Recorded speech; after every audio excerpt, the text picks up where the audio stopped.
如果你最近行街、食飯、逛夜市，發現香港成個城市突然間靜晒，以前日日排長龍嘅餐廳、旺到爆嘅商鋪，而家實鋪狗冷吉鋪愈開愈多，千祈唔好以為係你錯覺，呢個唔係淡季，唔係短暫調整，係香港經濟進入結構性寒冬嘅真實信號。最新權威數據直踢底牌，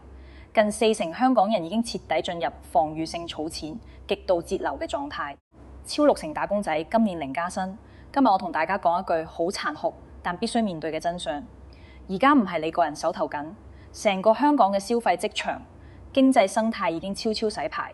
普通人如果仲唔改變理財同生存模式，未來只會越活越辛苦片。最後我會教大家3點保命法則，安穩度過寒冬。記得睇到最後，點讚、訂閱、留言交流。唔知大家最近有冇察覺一個好直觀嘅轉變？平日出街行街、聚餐消費、夜遊商圈嘅時候，成個城市嘅消費氣氛同幾年前相比已經變得面目全非。以前每逢週末假期必定人山人海，排隊等位嘅網紅餐廳、老牌食肆，而家門可羅雀，再也見唔到。昔日座無虛席、大排長龍嘅熱鬧場面。各個住宅區商場樓下嘅超市、街邊商鋪轉手頻率異常高，好多經營咗多年嘅老店靜靜結業，新開嘅店鋪一輪輪入駐又匆匆倒閉。商圈嘅煙火氣肉眼可見咁消散，好多人會下意識覺得呢個只係自己嘅主觀錯覺，係生活節奏改變帶嚟嘅感官偏差。但事實上呢個絕對唔係錯覺，係成個城市經濟下行、消費收縮嘅真實寫照，係每一個香港人都親身經歷嘅經濟現實。今日我要同大家直面一個極度殘酷，但關乎每一位香港市民生計避無可避嘅核心問題。而家香港嘅消費市場、職場環境已經全面踏入結構性寒冬，一場無聲無息嘅財富縮水、收入受壓，浪潮正席捲唔同年齡、唔同階層嘅所有人。無論你係初入職場嘅年輕新人，抑或係深耕行業多年嘅中產骨幹，甚至係穩紮穩打嘅小微商戶，無一可以幸免。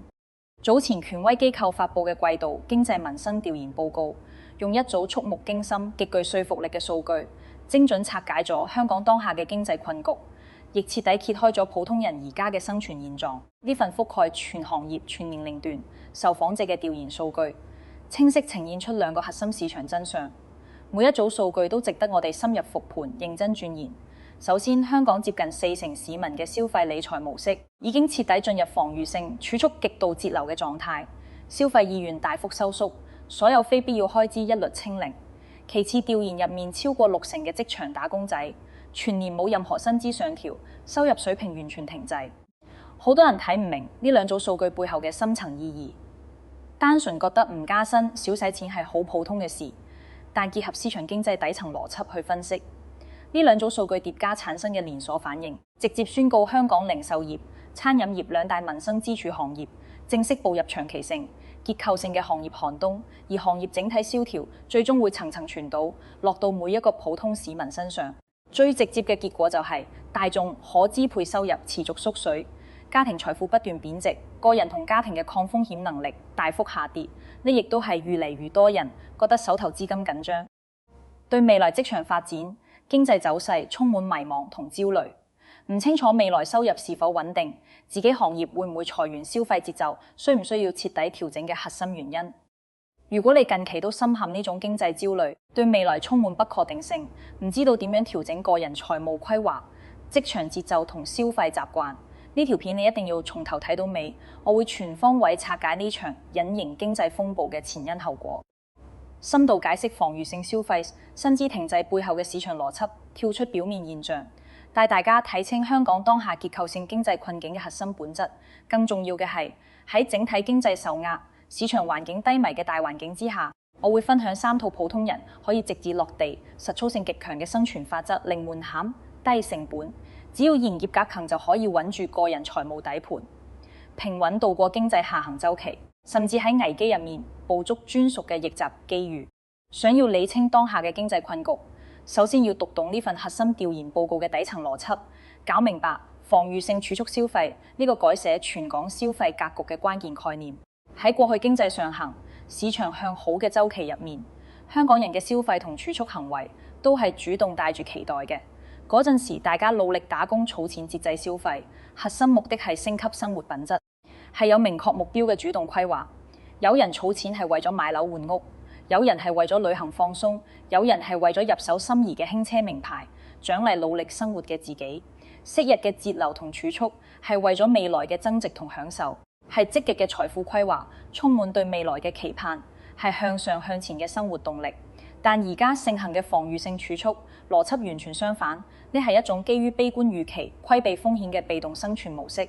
簡單嚟講，絕大多數人選擇極度節流、瘋狂儲錢，杜絕非必要消費根本原因，唔係唔想消費、唔想享受生活，而係對未來經濟走勢、職場穩定性極度悲觀。大家普遍預判未來職場裁員風險大增，行業波動加劇，收入穩定性下降，隨時可能面對失業、收入斷層嘅突發狀況。為咗應對未知風險，所有人都主動收縮開支，斬斷所有非剛需消費，最大限度留存現金流，以此抵禦突如其來嘅經濟衝擊。呢種消費心態嘅顛覆性轉變，唔係小眾人群嘅選擇，而係全港接近40%市民嘅統一生存狀態。而且呢個比例仲喺持續上升。大家可以對照自己同身邊嘅親友圈子，好直觀就能感受到呢個變化。幾年之前，好多普通人每星期都會有固定嘅休閒消費，茶飲小店、特色餐廳、下午茶、外賣加餐係日常標配。節假日更加會大手筆消費，買衫、買化妝品、生活用品，短途出遊、娛樂消遣從唔吝嗇。就算係普通打工仔，每月都會預留一筆娛樂社交、穿搭預算，生活過得鬆弛有質感。但而家呢種常態化嘅休閒消費幾乎徹底消失。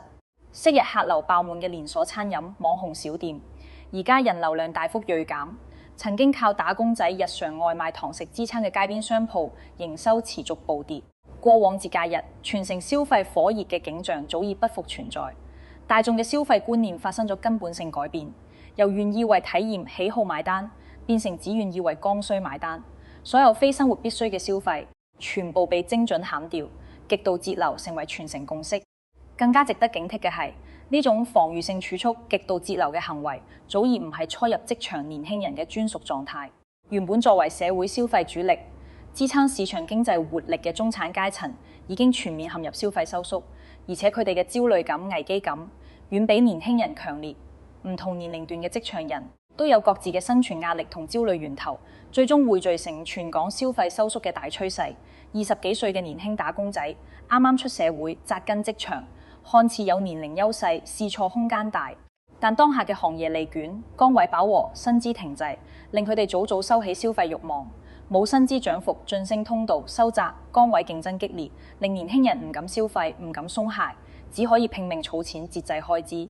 為自己積累職場底氣同生存資本。30幾歲嘅成家人士係當下壓力最集中、焦慮感最強嘅一群人。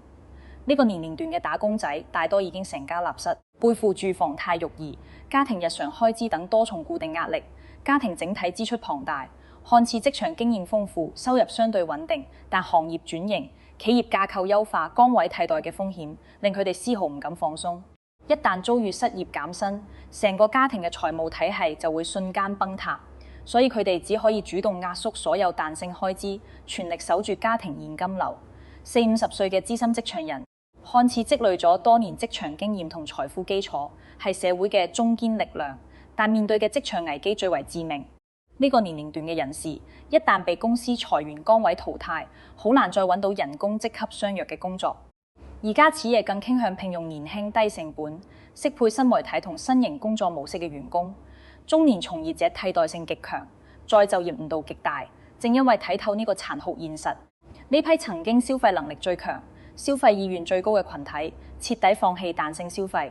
開啟極度保守嘅財務模式。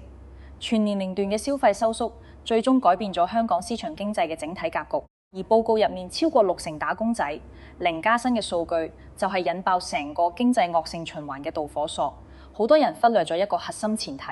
薪資停滯嘅同時，市場通脹從未停止。日常出行、餐飲消費、生活物資、水電雜費等所有民生剛需物價持續上調，但大家嘅薪資收入規模一直原地踏步，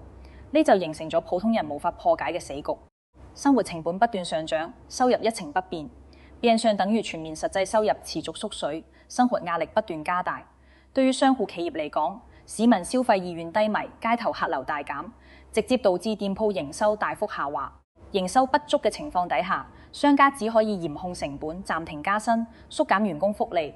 裁剪多餘崗位維持經營。而企業嘅降本增效、薪資凍結、裁員優化，又會進一步加劇打工仔嘅收入壓力，令大家對經濟前景更加悲觀，繼而進一步壓縮消費，加大儲蓄力度。呢一套完整嘅惡性循環，就係而家香港餐飲零售行業全面入冬嘅底層邏輯，亦都係成個城市經濟陷入結構性低迷嘅根本原因。以往每次經濟小幅波動、消費降溫之後，市場都會出現報復性消費反彈，呢係經濟週期嘅常規規律。但今次嘅消費收縮，徹底打破咗過往嘅週期規律，冇出現任何報復性消費反彈，反而令極度節流、防禦性儲蓄由階段性嘅消費選擇變成香港人常態化嘅生活方式。我哋結合香港嘅經濟發展歷史嚟睇，香港作為高度開放嘅國際金融、貿易消費中心，一向消費活力充沛，餐飲零售行業常年高速增長，就算遭遇短期市場波動，都可以快速復甦。無論係早年嘅金融波動、行業調整，抑或階段性嘅市場低谷，香港消費市場都可以憑借強大嘅韌性、人流優勢、區位優勢快速回暖。但今次嘅市場低迷，同以往嘅週期性波動有本質區別，呢唔係短期市場震盪，而係長期嘅結構性經濟轉型陣痛。香港本地消費市場競爭力持續弱化，都係市民放棄本地消費、選擇外出消費嘅重要原因。對比周邊城市，香港嘅鋪租、人工成本、食材成本、運營成本長期高企，導致本地餐飲零售定價普遍偏高。同等消費金額之下，市民可以獲得嘅產品質素、服務體驗、性價比遠遠不及周邊地區。好多市民都發現喺本地商圈聚餐購物，動輒使一大筆錢，仲經常遇到服務差、性價比極低嘅問題。喺全民防禦性消費嘅大環境底下，大眾嘅消費思維徹底轉變。由追求便利、追求體驗，變成追求性價比、追求消費價值。每一筆開支都要求物有所值，絕對唔願意為地段夜價品牌虛名買單。既然本地消費性價比低、體驗差、夜價嚴重，大家自然會用消費投票，將 self-seeking 轉移到性價比更高、體驗更好嘅周邊市場。亦都係點解每逢週末假期，各大通關口岸人山人海，大量香港人外出消費嘅核心原因。持續嘅消費外流，本地內需收縮，對香港本地商戶造成咗毀滅性打擊。銅鑼灣、尖沙咀、旺角等傳統核心商圈，昔日繁華嘅消費場景大幅消退，大量街邊商鋪營收慘淡。擁有雄厚資金實力嘅大型連鎖企業、上市公司，仲可以靠品牌優勢、資金儲備熬過寒冬，但無數小本經營嘅個體戶，傳承多年嘅老字號，完全冇抗風險能力。客流銳減、營收腰斬、成本高企，令大量小店無力支撐，只可以無奈結業倒閉。受保持嘢老字號批量結業，進一步加劇咗職場就業壓力。商戶為咗生存，一定會優先縮減人手、凍結薪資、取消員工福利，大量基層崗位消失，市場照一減會持續縮水，進而令更多打工仔面對薪資停滯、失業待業嘅困境。而失業收入唔穩定嘅人愈來愈多，又會進一步壓制市場消費活力，令經濟寒冬持續惡化。呢個負向循環不斷強化，最終形成咗而家難以逆轉嘅結構性經濟困局。好多人都會心存僥倖，覺得只係短期市場低谷，捱一排就會自然回暖。但結合歷史經濟週期同當下市場底層邏輯嚟睇，我哋面對嘅唔係短暫嘅週期性調整，而係一場疊加咗產業轉型、人口結構、消費邏輯、職場生態多重變革嘅深度經濟海嘯。香港過往靠地產貿易、服務業支撐經濟嘅黃金時代已經落幕，產業單一、轉型緩慢、人工成本過高、消費溢價嚴重等深層問題集中爆發。再加上人口老齡化、崗位替代性增強、人工自然衝擊、傳統崗位等因素，未來好長一段時間，市場都會處於持續調整、緩慢復甦嘅狀態。喺呢種大環境底下，好多普通人陷入消極心態，覺得大環境改變唔到，個人努力都係白費，只可以被動接受財富縮水、職場受壓嘅現狀，躺平焦慮，坐以待斃。但縱觀香港8年經濟發展歷程，由早年嘅金融風暴、行業危機，到多次市場低谷，香港從來冇被困境擊垮，反而每一次危機過後都會完成全新嘅迭代升級，篩選出一班順勢而為、懂得變通嘅聰明人。經濟上行週期有順勢致富嘅機遇，經濟下行週期有低調、蓄力、穩固底盤嘅生存智慧，大環境越係低迷，個人嘅選擇同行動就越重要。市場寒冬最容易拉開人與人之間嘅財富差距、認知差距同抗風險差距。喺呢場全民經濟受壓嘅浪潮入面，普通人唔需要焦慮內耗，只要揾啱方法、精準調整，就可以穩守住自己嘅財富同生活，甚至歷世積累力量，等待下一輪週期爆發。接下來我分享嘅3套落地生存法則，涵蓋財務規劃、職場深耕、心態調整3大核心維度，每一條都貼合香港當下經濟現狀。普通人嚴格執行就可以危機自保、逆勢成長。第一套核心生存法則，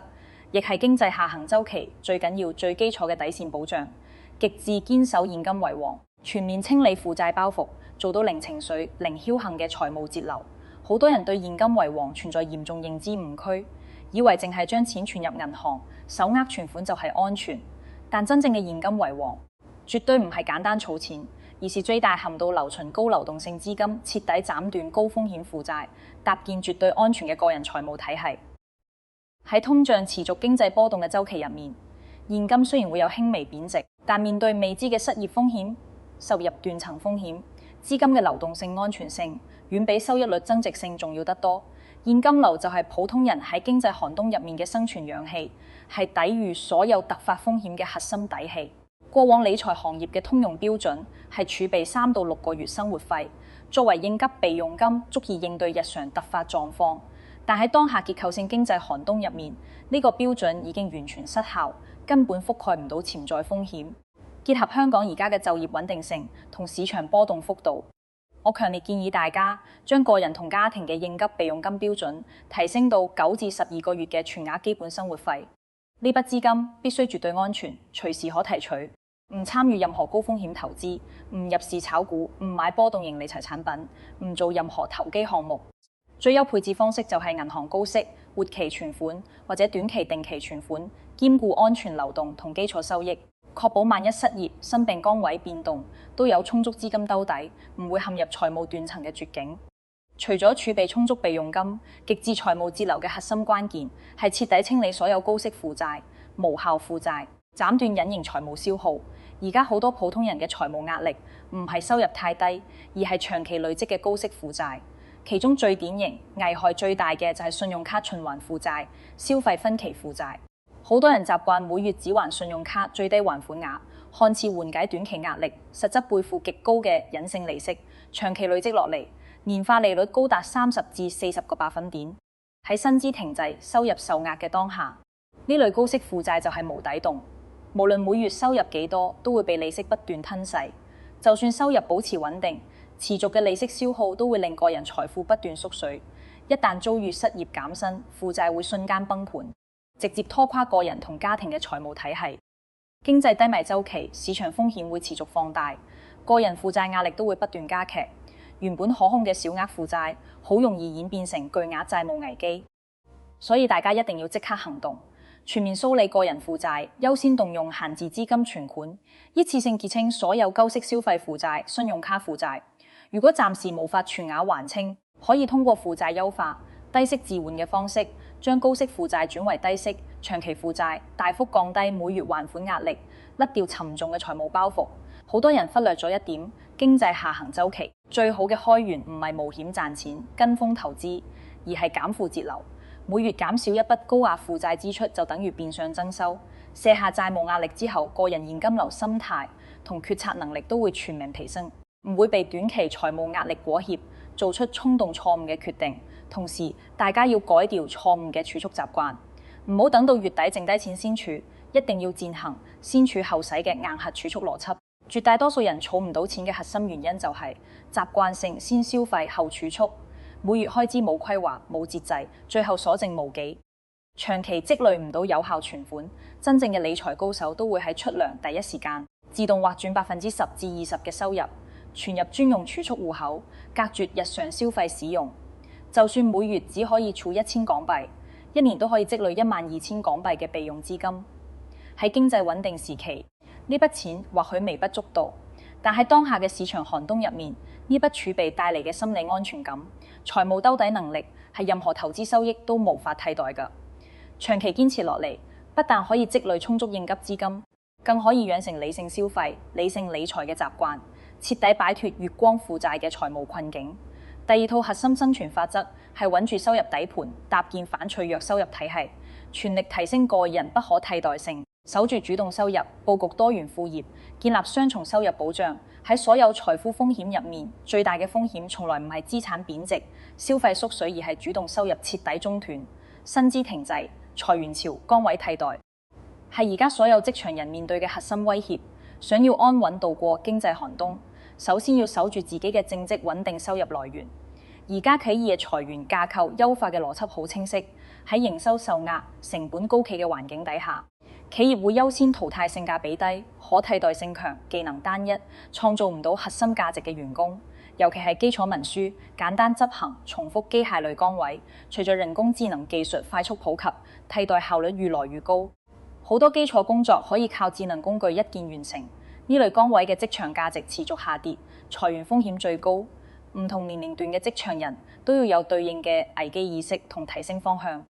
20幾歲嘅年輕從業者雖然有年齡優勢，但千祈唔好安於現狀，死守基礎崗位，一定要主動復盤自己嘅崗位技能，諗下自己而家掌握嘅能力，3年之後會唔會被技術替代、被新人取代？趁後生試錯成本低，主動跳出舒適圈，深耕核心技能，積累行業經驗，打造個人職場壁壘。30至50歲嘅職場中堅群體更加要居安思危，主動突破呢個年齡段嘅人，背負嘅家庭財務壓力最大，完全經受唔起失業風險，絕對唔可以固守陳舊嘅工作模式同崗位技能，要主動跳出重複性基礎工作，深耕複雜項目管理、深度人際溝通、行業資源盡吃、專業自授鑽研等人工智能新人難以替代嘅核心能力。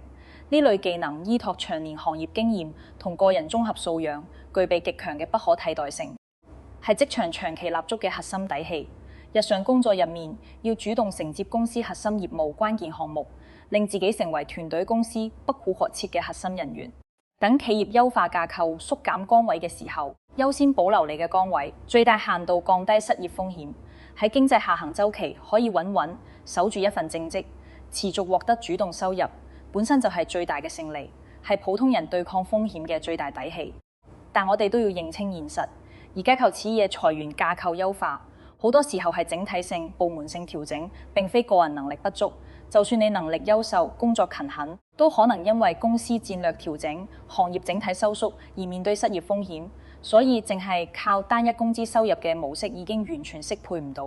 而家嘅市場環境。所有人都必須搭建多元收入體系，為自己預留後路。我哋講嘅開源增收，絕對唔係跟風炒股、投機理財、參與高風險投資，而係利用業餘時間，結合自身能力同資源，佈局低風險、易落地嘅副業，豐富收入渠道。而家互聯網發達，自由職業、線上服務、輕資產副業嘅門檻大幅降低，普通人有大量穩妥增收嘅選擇。擅長溝通運營嘅可以做線上諮詢自媒體運營，有專業技能嘅可以線上接單做機做服務，時間充裕嘅可以做同城配送線下兼職職，熟悉行業資源嘅可以做中介對接資源服務。多元收入結構嘅核心意義唔係追求一夜暴富，而係搭建反脆弱嘅財務體系。當你有2份甚至3份收入來源，就算正職遭遇裁員減薪、崗位變動，副業收入都可以穩穩兜底，唔會令個人同家庭財務瞬間崩塌，陷入絕境。我身邊就有一個真實案例，一位30幾歲嘅市場推廣從業者，深耕行業多年，月薪穩定3、4萬港幣。早年樓市高位入市買樓，後期樓市調整淪為負資產，每月背負沉重房貸壓力。面對市場寒冬同個人財務危機，佢冇消極內耗，反而快速調整狀態，全面自救。首先，佢清理晒所有無效開支、無用訂閱、非必要消費，將每月結餘資金全部用於還債，逐步減輕財務壓力。同時利用自己多年市場推廣經驗，喺放工週末嘅業餘時間，開通線上營銷諮詢、品牌推廣顧問嘅自由職業服務，承接細企嘅推廣策劃需求。初期佢嘅副業每月只可以多賺2、3萬港幣，看似增幅有限，但就係呢筆穩定嘅副業現金流，令佢徹底擺脫財務焦慮。後來公司公布裁員優化方案，好多同事恐慌迷茫，手足無措，得佢從容淡定，因為佢早已鋪好後路，有穩定備用現金流。就算正職離職，都足夠支撐生活，償還債務。呢就係典型嘅反脆弱生存思維。危機之前提前佈局風險來臨，從容應對。第三套核心生存法則亦係最考驗人性、最難堅持，但長期收益最高嘅核心動作：全面消費降級，徹底重置心態，摒棄虛榮消費，建立極簡理性嘅生活模式。香港過往多年經濟高速發展，令好多人養成高消費、重體面、愛攀比嘅習慣性靠穿搭品牌、座駕檔次、居住地段、消費層級定義個人價值，虛榮消費、攀比消費、面子消費，成為好多人日常開支嘅主要部分。但喺經濟寒冬生存壓力面前，所謂嘅面子排場虛榮係最不值錢嘅嘢。喺全民防禦性儲蓄、極度節流嘅大環境底下，如果仲使要面子、盲目攀比、透支消費、執着於名牌穿搭、高端社交、輕奢體驗，只會不斷透支財務、消耗精力，最終負債累累、焦慮內耗，被時代浪潮淘汰。真正成熟嘅生存智慧係逆境中主動適配環境，敢於主動消費降級，摒棄無效、虛榮，聚焦真實生活需求。消費降級絕對唔係虧待自己、降低生活質素，而係剔除所有虛假、短暫嘅慾望。消費聚焦剛需、實用、長後嘅真實生活需求，將金錢用喺刀刃上，最大化提升資金價值。分享一個實用嘅消費決策法則：大家每次衝動消費、非必要消費之前，可以連續問自己3個問題：呢樣嘢係我真正需要嘅咩？唔買會影響基本生活咩？有冇平價或者二手替代選擇？經過3次自我拷問，你會發現日常80%以上嘅消費都唔係生活剛需，只係短暫嘅情緒慾望。跟風攀比嘅虛榮心作祟，我哋生活入面隱藏大量隱形無效開支，日積月累會造成驚人嘅資金流失。好多人每月自動續費各類影音會員、健身卡、娛樂訂閱服務，一年用唔到幾次，卻月月扣費。日常出行習慣性打車，放棄性價比更高嘅公共交通，頻繁參與無效社交、高端聚餐，為咗面子大額消費，經常衝動購物、跟風囤貨，大量物品閒置浪費。呢啲看似細碎嘅開支，長期累積就係拖垮個人財務嘅最大隱患。大家即刻要行動，全面梳理銀行帳單、自動扣費項目、消費記錄，取消所有無用訂閱、無效自動轉帳，徹底斬斷隱形消費漏洞。出行優先搭地鐵、巴士，減少議價出行開支，精簡社交圈層，放棄無意義嘅酒局飯局、攀比社交。真正嘅自由唔會因為你唔再高端消費而疏遠，日常購物剛需為先，優先選擇平價好物、優質二手，拒絕為品牌溢價、流量噱頭買單。除咗調整消費行為，更重要嘅係徹底重置心態。我哋必須坦然接受一個現實：香港以往隨便打拼就可以增收、年年加薪、買樓、必升值、零消費壓力嘅黃金時代已經暫時落幕。未來好長一段時間，市場都會處於機構調整、增速放緩、競爭加劇嘅狀態。全民普漲、輕鬆暴富嘅時代已經結束。我哋要徹底摒棄舊有認知，唔好再有不切實際嘅期盼。好多人而家嘅焦慮同痛苦，唔係因為生活拱璧，而係認知錯位，仲用黃金時代嘅標準要求而家嘅市場收入同生活，接受唔到薪資停滯，接受唔到消費降級，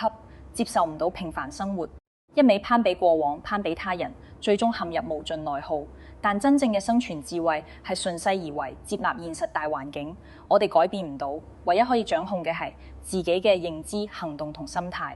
我哋要學識喺極簡生活入面尋找幸福感，跳出物質慾望嘅枷鎖。閒暇時間唔好淨係追求高端消費、娛樂消遣、行山、看書散步、陪伴家人、深耕興趣愛好。呢啲零成本、低成本嘅生活方式一樣，可以帶嚟滿滿嘅幸福感同歸屬感。當我哋降低物質慾望、精簡生活開支，對金錢嘅焦慮同匱乏感會大幅降低，內心會變得平和篤定，有更多精力同底氣深耕自我，規劃未來。除此之外，全民防禦性儲蓄嘅趨勢背後，隱藏住一個好多人忽略嘅深層社會心理變革。長久以嚟，香港人嘅財富信仰一直圍繞樓市增值，買樓置業係無數普通人嘅終極奮鬥目標。大家普遍認為有樓就有資產，有樓就有底氣，樓市保值增值嘅觀念深入人心。但經過多年樓市調整同市場波動，好多高位接盤嘅業主淪為負資產，每月巨額房貸佔據家庭大部分收入，資產縮水、負債纏身嘅切膚之痛，徹底顛覆咗大眾嘅固有認知。無論係準備置業嘅年輕人，抑或手握多套物業嘅中產都開始質疑樓市增值嘅神話，唔再盲目跟風買樓炒樓，唔再執着於固定資產累積。大眾嘅財富觀念徹底轉向保守，越來越多人放棄風險投資、樓市炒作激進理財，選擇將資金存入銀行定期，配置低風險保險同穩健理財產品。就算收益極低，都唔願意投入波動大、風險高嘅實體經濟同投資市場。就係當下好特殊嘅經濟現象，全民極致節流，消費低迷，內需不足，但銀行存款持續暴漲，市場流動資金充裕，卻唔流入實體經濟，形成典型嘅流動性陷阱。呢種市場現狀會進一步拉長經濟復甦週期，亦意味着普通人嘅受壓時期會更加漫長。喺呢個環境底下，心態穩定遠比資金儲備、技能提升更加重要。我身邊好多人面對經濟下行、市場波動，日日抱怨環境焦慮、未來消極擺爛，沉溺負面情緒無法自拔，不但改變唔到經濟現狀，仲令自己心態失衡、工作懈怠、生活頹廢，甚至影響家庭關係同身心健康，陷入越焦慮越頹廢、越頹廢越拱迫嘅惡性循環。其實防禦性儲蓄、消費降級、極致節流，絕對唔係懦弱消極嘅表現，反而係逆境入面極具智慧嘅生存策略。自然界入面，動物喺寒冬來臨之前都會提前儲糧，精簡活動，蟄伏蓄力，熬過漫長嚴冬。人類社會嘅經濟週期同自然規律一模一樣，大家而家嘅節流儲錢、留存現金流、深耕自我，全部都係為自己蓄力，等待下一輪經濟週期回暖爆發。香港呢座城市從來都不缺絕境翻盤嘅人性。回顧數十年經濟發展歷程，我哋經歷過多次金融風暴、市場危機、行業寒冬。每次危機來臨，人人都以為市場會崩塌，生活難以為繼。但每一次香港人都憑住堅韌靈活、變通深耕嘅精神，熬過困境，完成迭代，重啟增長。今次嘅經濟寒冬，雖然疊加咗產業轉型、人口結構、市場變革等深層問題，挑戰比以往更加嚴峻，但危機背後一定暗藏生機。市場喺洗牌，行業喺重構，階層喺流動。提前佈局、主動調整、踏實蓄力嘅人，會喺寒冬入面悄悄積累優勢，等到市場回暖順勢翻盤。而消極擺爛、僥倖等待、拒絕改變嘅人，只會被市場徹底淘汰。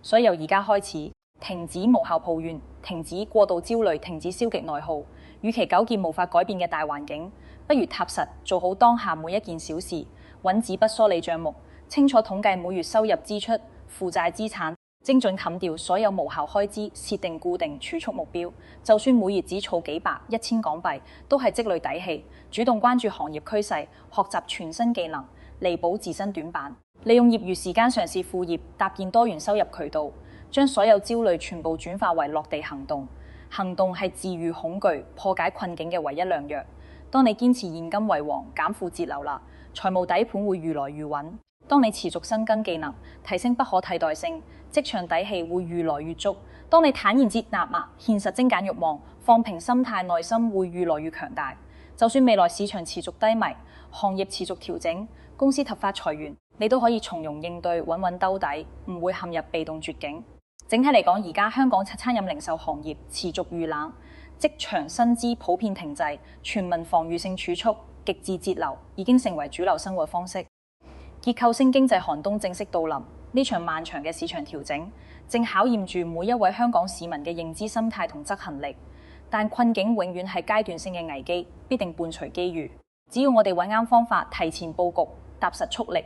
就可以喺寒冬入面穩住陣腳，積累力量。最後同大家復盤一遍普通人安穩過冬、力勢成長嘅3大核心法則。第一，堅守現金為王，全面清理舊式負債，堅持先取後使，築台號安全底盤。第二，深耕核心技能，提升個人不可替代性，守住正職收入，佈局多元副業，搭建反脆弱收入體系。第三，徹底完成消費降級同心態重置，摒棄虛榮消費，精簡物質慾望，順勢適應市場週期。希望今日嘅深度拆解，可以為迷茫、焦慮、困惑緊嘅你帶嚟清晰嘅方向同實用嘅幫助。如果覺得呢段內容對你有用、有啟發，千祈唔好吝嗇，即刻點讚、收藏、訂閱我頻道，順手轉發分享俾身邊面對經濟壓力、職場焦慮、生活迷茫嘅親友，等更多香港人可以學懂寒冬自保、力勢蓄力嘅方法。你每一個點讚、每一次評論、每一次訂閱，都係我持續深化市場真相、輸出實用乾貨嘅最大動力。歡迎大家喺評論區留言，分享你嘅過冬方法同理財心得，我會逐一回覆。互動鎖定我頻道，下期繼續拆解香港經濟新風向，普通人財富逆襲新機遇。我哋下期再見。